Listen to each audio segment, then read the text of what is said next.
afraid to let Sam see them because I have given him so much grief. Shame. You should be ashamed. Full of shame. I'm full of shame.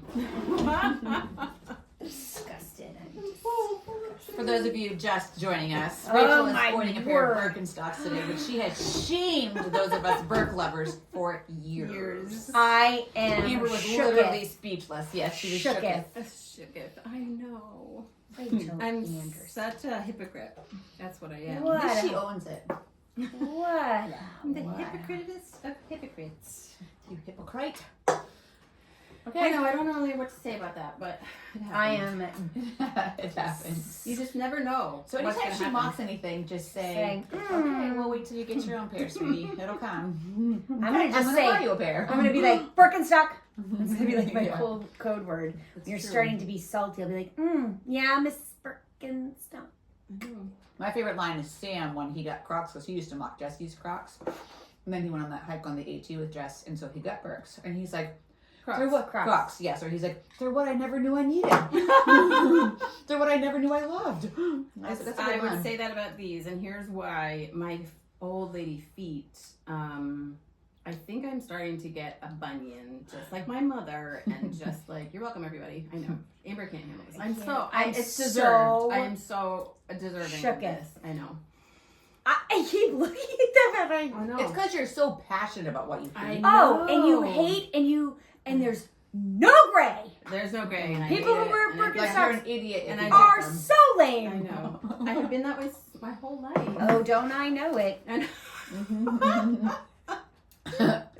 Don't I know I it? know you were at the behest. You were at the behest. Oh my! I can't even believe I'm it. trying so hard not to. Are That's you? one of the things. No.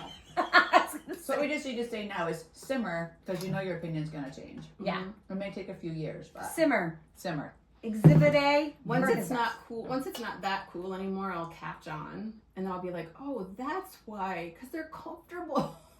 As you're wearing Oh, your that's how I am Birkenstocks about, like, drinking all out of a styles. Stanley. I'm like, I can't even with you. And one day I had blue shorts on and Birkenstocks. No.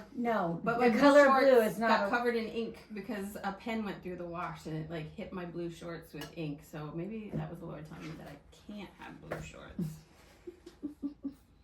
as I'm wearing a blue striped shirt, that she hates the color blue. Okay, so this is one I'm wrapping up. I had 2 sad stories to tell, and last week was pretty sad, but this one is even sadder. Aww. Music playing in the background. That's really sad. Well, Violins. I've already gone. I've already gone so deep and made all the declarations that I can about this. My heartfelt. While wearing Birkenstocks. Let there be. Yeah. Let there be no wondering how I feel about this. You don't know. You don't wonder anymore, do you?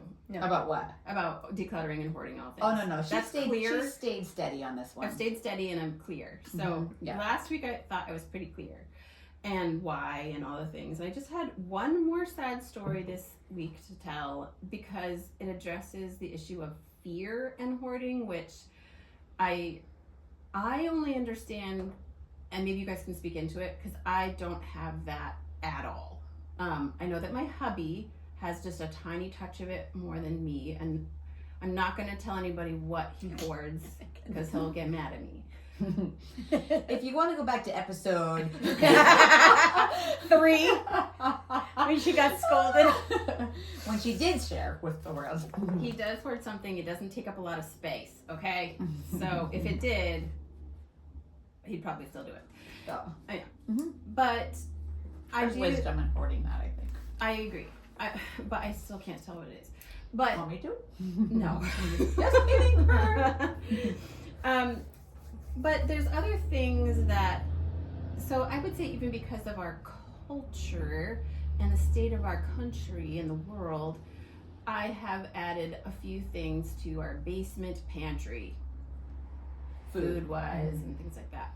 But my mind and my heart space, I would say more than my mind, my heart space will not allow me to go to the deepest dark places. Like I would never, I don't even think it's morally, and I mean like before the Lord, right, to become like a doomsday prepper, because that's not how the Lord has ever called us to be. He doesn't want us to live in a spirit of fear. He wants us to trust him for the future and live in the present. And my belief is that just cycles too much on fear. Like I think there can be some. There's a line between wisdom and fear. There's wisdom, and thank God for some of the squirrels that squirrel away. I'm sure that all of us, if something really happened and everything went down, we would think of our top 3 people. Who do we want to go to for? Who has this, and this? And thank God for those people. I can't let myself go there. If I started down that road, I already have anxiety. So I think certain personalities can do that better than others. Yes. I can go down the rabbit hole and come back. Kevin can't. Yes. And so I totally understand that. Yeah, I have to live in, and what I've told myself is, if the worst happened, A, would I even want to be here? B, if I did, if I didn't get lost in the rubble, I would instantly turn into, I think, and I hope, sort of a Joan of Arc character, where I'm like, all right, let's do this. And I'm going to try to survive, and I'm going to fight for my family and whatever comes to my doorstep. I've always said, if it comes to my doorstep, I'm not a huge political person. I don't want to be. That would not go well. I would get death threats from probably even my own family. So I just don't go there. But I'm losing my train of thought. Fear, Doorstep. Fear and hoarding. Doorstep. But if it comes to my doorstep, if you are coming to my doorstep and telling me what to do, it's going to go down. And if it doesn't track with the old country beliefs, not the new ones, because they keep changing and I hate them all. There you go. While wearing Birkenstocks. Yes, Birkenstocks are integral to survival in a post-apocalyptic world. I'm just saying, these extreme thoughts might change, much like your Birkenstocks. No, Continue. these extreme thoughts will not change. If you come to my door and tell me what to do and I disagree with you, it's going to go down. And if you tell me what to do from a spiritual or a political or whatever, and the God-given freedoms that I was born with almost 50 years ago, it's going to go down. And so, but that does not involve a hoard of any kind. That will just be me scrappy out in the yard, and you try to kill me and me trying to kill you. So we'll just see what happens. But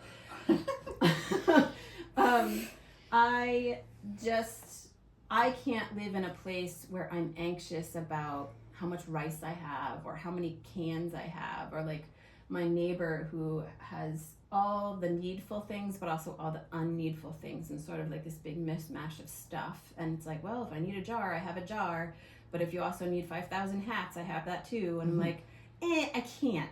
I can't, and I'm not going to live there. And I trust the Lord to provide for my needs as long as I'm alive. And he knows how many times our hearts are going to beat.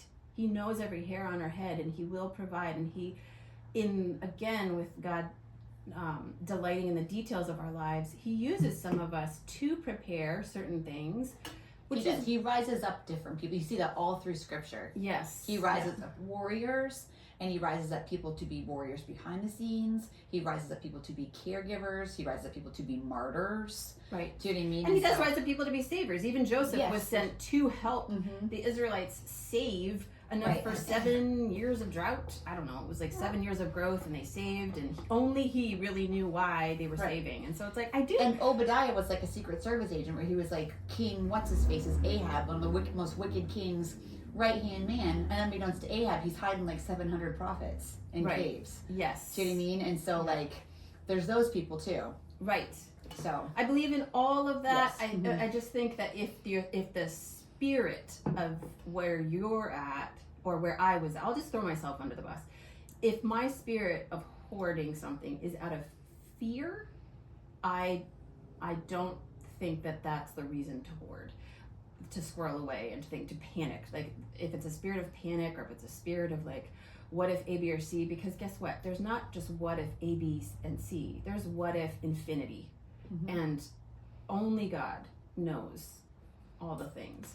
And you can't be prepared for all the things. And this story, which I saw in a movie about World War II, which is, I have loved World War II, the Holocaust, all the things. I've read it, and studied is a big word because I feel like I've studied, but I was like, well, I think if you read and watch and learn about something for decades, you're studying it. And so, and this was just one scene in a movie that was a true sort of reenactment about the bombing of Dresden, which was a city in or around Berlin, or in Germany, when it was the end of the war. So the war is ending, Hitler is dead, and now we're or whatever, he's held up in a bunker or whatever, and everybody's pounding Germany with bombs. And it's kind of what finished off the war, and was like, it was awful for the civilians. So there's just people going about their lives, and this is a story from like that perspective, which you don't often see.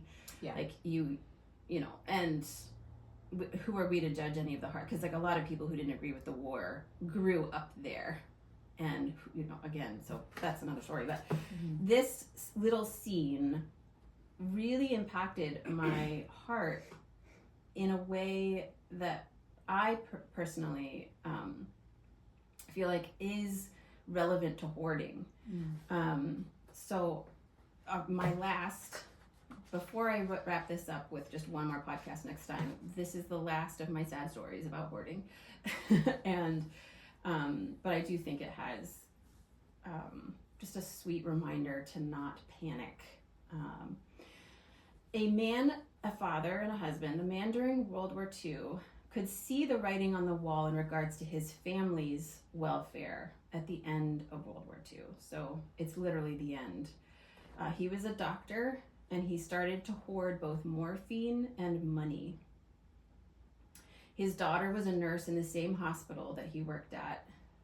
And day by day, as danger was closing in on their city, he continued to hoard both medicine and money in his home. He kept just taking it as supplies came into the hospital. He would take some and bring them home, but he would take almost all the morphine. And so for the days leading up to this, more and more soldiers and civilians who are being brought in were being treated for emergency surgeries with nothing.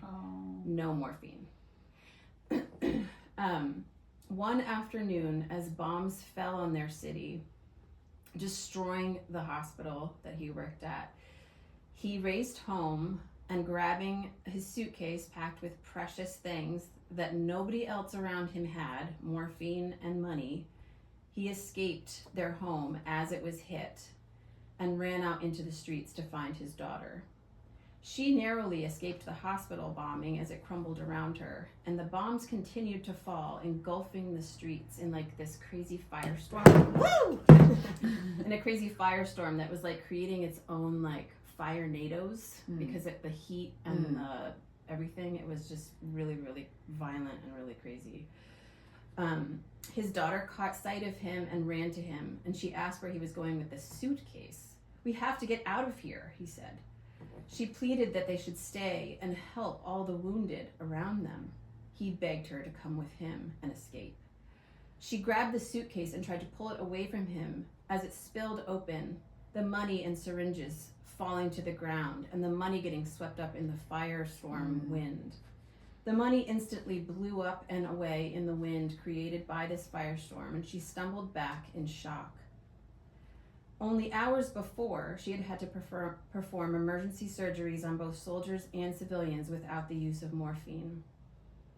The firestorm swirling around them and more bombs falling as she realized what her father had done and his intentions as a bomb fell close beside them. She staggered towards her father, who now lay on the ground. He was still pleading with his daughter to leave with him rather than stay and help the wounded. She was staring down at bloody cobblestones where her father's legs had been blown off only seconds before. He died within minutes, and she somehow survived.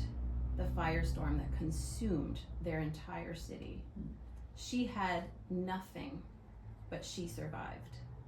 Her father, who had hoarded money and medicine out of fear, lost everything that he had kept, and in the end, it didn't even save him.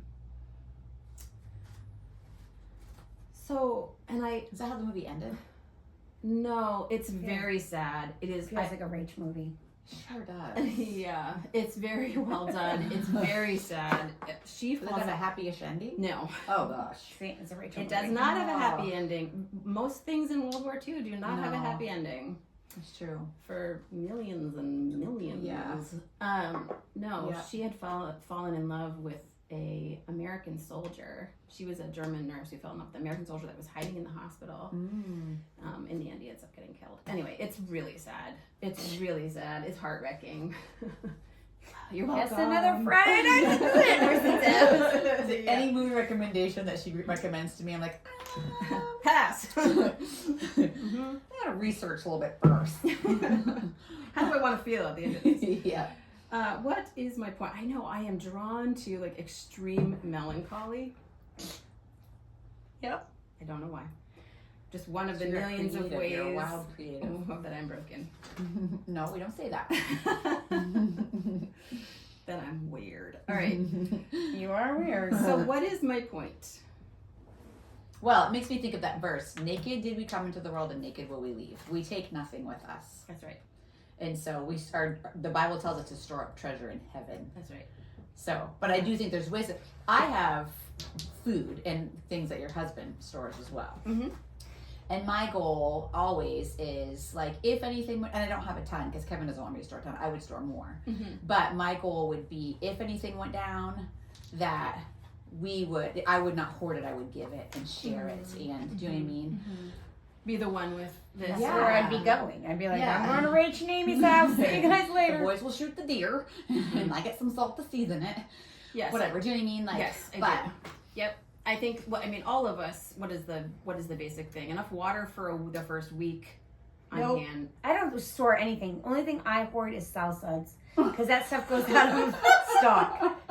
I That know. sounds like me. salsads. That's it. I think have we can eat it if we needed to because it's natural. Dr. Bronner's is the only thing I don't have any food, but at least my counter is clean, y'all. and you can wash your body, you can brush your teeth. It sounds crazy, but like, I hope that I die with dignity. Like, I mean, I hope that I have washed the surface before I'm like. Oh, I picture you wanting to go out in like a blaze of glory with a very glamorous ending. Ooh. Okay. Yeah, sure. Why not? With like a cinematic Yes. That's what I movie, picture, yeah. music, and All of us weeping a and gnashing our good teeth. lens. Man, did she look skinny? Yeah, I do not have skinny. water. I do not fell have slowly to rice. the ground. There was music. When we were, this is just a tiny little side note, but this is Rachel. In Vegas, when we roomed together, she's like, I just realized how I sleep at night. It's like when a woman falls into a swoon under her bed. That's what I look like. And I'm like, who says those things? Wearing Birkenstocks. Okay. I know this is never going. I did not see this coming. I forgot of all She's the had it for so long. chastising. Yeah, I do owe you a pair of Birkenstocks. You do, because Yeah. you were mean to me I'm about sure. Birkenstocks. Well, sometimes you'd wear socks with them. That is kind That's of something I'm going to say. I'm never going to do. I don't So do now that. you get to hold me to it. I don't do that either. But Jesse does. All the kids do. All my kids, yes. Yeah. The kids. Apparently that's the cool way to wear them. Yeah. I don't care how the cool way is to wear them. I've never been in style with I that let my sort of dogs thing. out, which is what wearing your bare feet with Crocs is. Or You let your dogs. Birks. Let my dogs out. Okay, where were we? Where were we? Sorry. You guys have storage, and I have nothing but salsas. That's where we're at. Okay, you for the That's good. salsas, you for the I know. meat, me for the things I can't say, and Yeah. seeds. I don't hoard seeds, but I keep a lot of them. That's smart.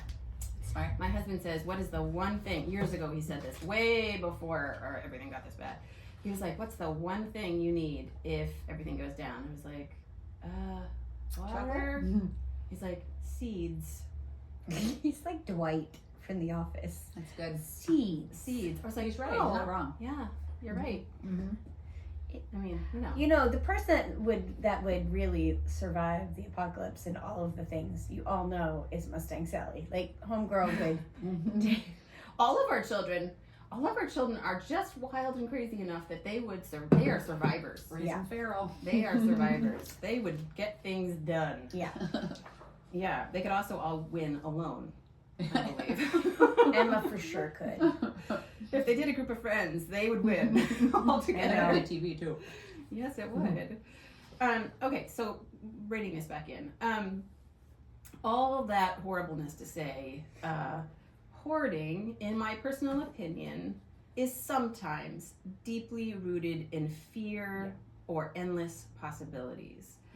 Both of which can be a major trap in regards to hoarding. Is there wisdom sometimes? Yes, 100%. Is there sometimes a trap? Yes, 100%. That's good.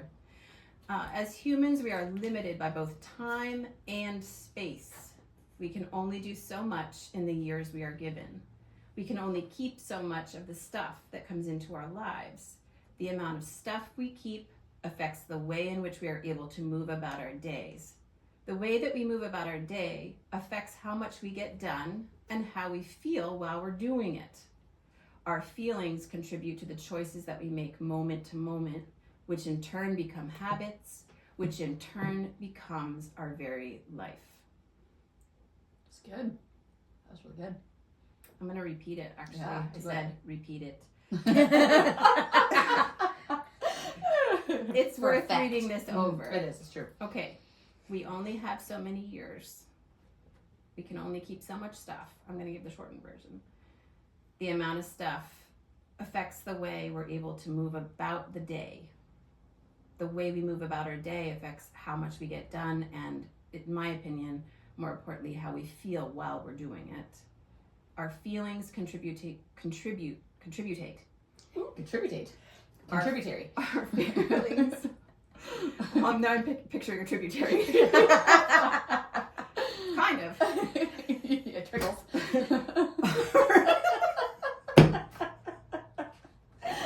We try so hard and we fail.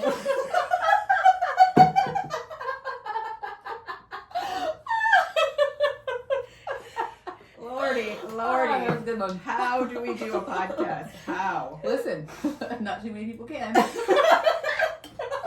Not even us should be allowed. Oh my gosh. Trickle along. Okay, Yeah. trickle along. The Okay. tributaries. Speaking of trickle, I gotta go soon. Our feelings contribute to the choices we make, moment to moment. Yes, true. I'm banging on the table, which also reminds me of Dwight. And he's like, you have to pound your fist on the table to be a dictator. Seeds.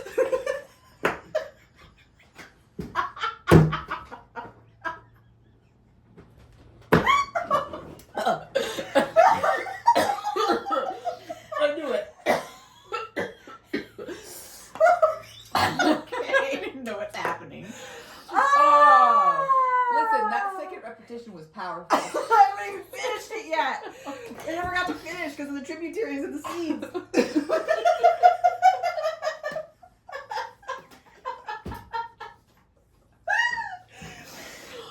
Oh man. Well, you know what? This is what's true. If we were laughing right now, we'd all be bawling. We'd all be bawling. Oh man. We are bawling. What are you raise talking about? Oh. Okay, try it again. Try it again. Okay, one more time. Rated us it. Woo! Paper towel for the win. You're up in the wind. This is why I don't bother to put on makeup. All right.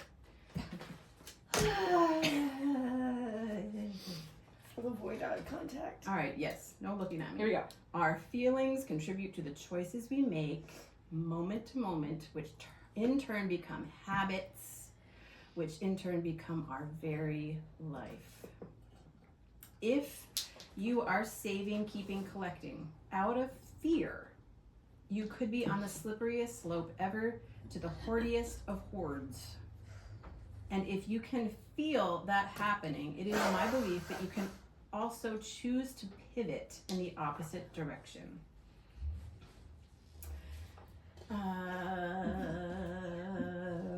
I like that you said the hoardiest of hoards. The hoardiest of hoarders. That could have gone wrong. I'm the hoardiest. Hoarders. That sounds naughty. That does sound naughty. I know. So we know from watching the show Hoarders that everyone who has had, how everyone does this, typically has some sort of trauma. Mm-hmm. And for whatever reason, and we still don't really know, collecting stuff fills the void that was left behind by the trauma. But Much like alcohol for some, food for others. Yeah. My 600-pound life, I'm an alcoholic. Same thing. all the things. But I wonder, isn't your hoard creating its own kind of trauma? Is this how you really want to live? And some people will say yes. And those people, they can't be helped and they don't want to be helped. And that's not my target audience. You know, there are people out there who are just like, she's crazy and I love my hoard. But is that how you really want to live? Is that really how you want your loved ones to remember you? As the person who had everything, but no way to find it, and no way to simply make and enjoy a simple, quiet cup of tea. You need to figure out what you want. I think that's part of it. Do you want to keep bringing things home just in case and adding to the clutter and chaos? Is that your mission and how you're going to literally and figuratively spend your life? Or do you want to come home to a tidy, simple place with room for living? If you have decided that you want the latter, then press into it, into all the things that we've been talking about for months. Listen and do something about it. Make the choice to do the opposite of every instinct you have that has led up to this moment, creating a new pathway of thought, new choices, new values. Intentionally make space for life, for peace, for calm, and for order. Is it easy to do this? No, it's going to be awful. It's going to get so much worse before it gets better. It's going to try to trap you and tell you that it's too hard and that it's not worth it. It's going to be chaos on top of chaos for a while. But if you lean into it, if you decide, I don't want to live like this anymore, then do whatever it takes to get your home to a place that you do love to be. Remember that at this stage, it will be directly as difficult in proportion to the state of the chaos you're in. But you got yourself here, you can get yourself out. If you are literally trapped and overwhelmed and cannot physically change where all of the choices that you have made have brought you, it's time to ask for help. First from friends and family, and if they can't help you, it's not their fault. It's simply time to get professional help. If you can't afford professional help and you have no one, just start where you are, do what you can, a little each day. I'm gonna end it because I still have like laughing tears in my eyes. But I wanted to touch on that because it's just like that last, I think it's the last level of deep in the reasons why people hoard. And it's one of the best things to, you know, like just ask God to help you let go of the fears around keeping all the things. Good. I'm tired. So good. That was good. We just really massively boosted our immune system, like massively. Oh, that laughing. A cry laugh is so good for you. Aww. And adults don't do it nearly enough. So that was really good. We do it a lot, comparatively. So good, probably. yeah. Wow, that was really good. You're welcome, everybody. You are so welcome. Buy some salsas. Okay, there we go. I couldn't think. I was like, contributory? How do we do this? Shut her down? Shut it down. I'm tired. That's I feel like hilarious. I've given some sort of a doctoral speech. Doctoral speech.